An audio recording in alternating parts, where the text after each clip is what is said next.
My name is Daniel Salome, and this afternoon we are on the campus of the University of Ghana to have a conversation with young people.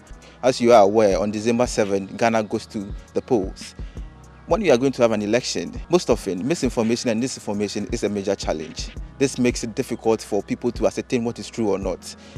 We want to have a conversation with young people today to understand their views on some of these issues, how misinformation, disinformation influences their decision when it comes to selecting a candidate, and whether or not the candidates presented, the policies and achievements of these candidates will influence their decision.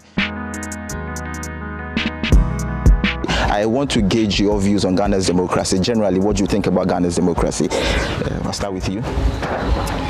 Okay, so when we talk about democracy, I feel Ghana has actually done their best, because most of our people or our citizens in the country, we are actually being able to air our views regardless what we are facing or which partisan we are belonging to.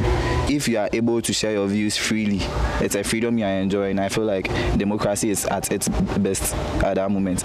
But if you are hindered, you are not able to feel free in your own country, and outsiders are actually taking over, being able to dictate what you want to do, then I don't think Ghana is progressing when it comes to democracy. Whilst we are saying we are a democratic country. Okay, I see her shaking her head. What does she think? I beg to differ here, because I would say Ghana is not democratic currently, because you see people writing things on Facebook.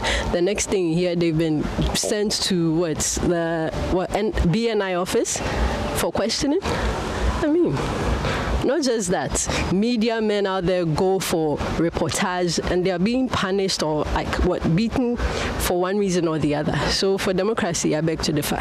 We are not democratic. I think the reason why they do that is they don't air out their views in a respectful manner. They just say what they want to say. But sometimes if you want to give an opinion, at least respect the other person's view.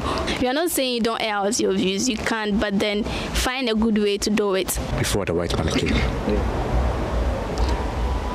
where we Africans practice democracy then, when there's a decision making, okay, do you know that the citizens or the people have more power than the chief? The chief has elders whom he consults. Okay, the elders consult the villagers, and when the whole village says no, it is no. We have seen that this democracy which has been brought has, eroded us back a little. It has not progressed us. Okay.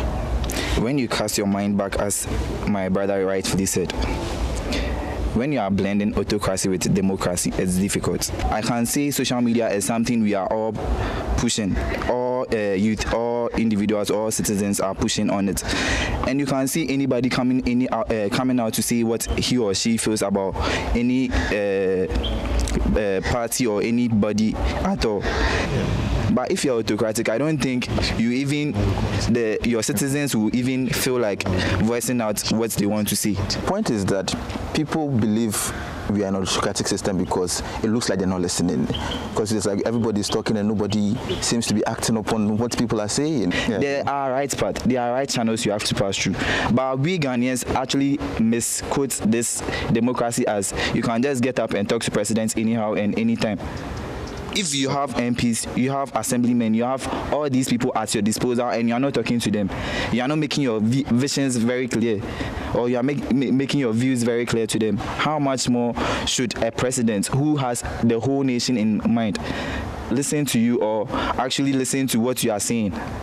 If there are right channels, then we should use the right channels. Ghana is a democratic country. Youth are able to voice out whatever worries that they have concerning them.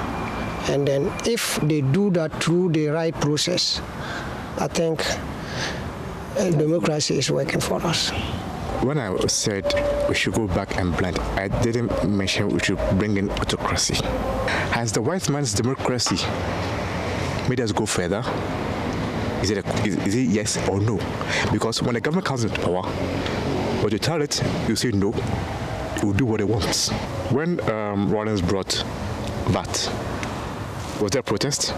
Yes, there was. Yeah, there was a protest. So what did he do? He withdrew it. Got the people involved, made them understand why he brought it. And the people said, okay, then they pushed forward. But what about this current one? You brought out a tax. People said no, they don't want it. You didn't make them understand it? Why it wasn't yet? No. But you went ahead and implemented it.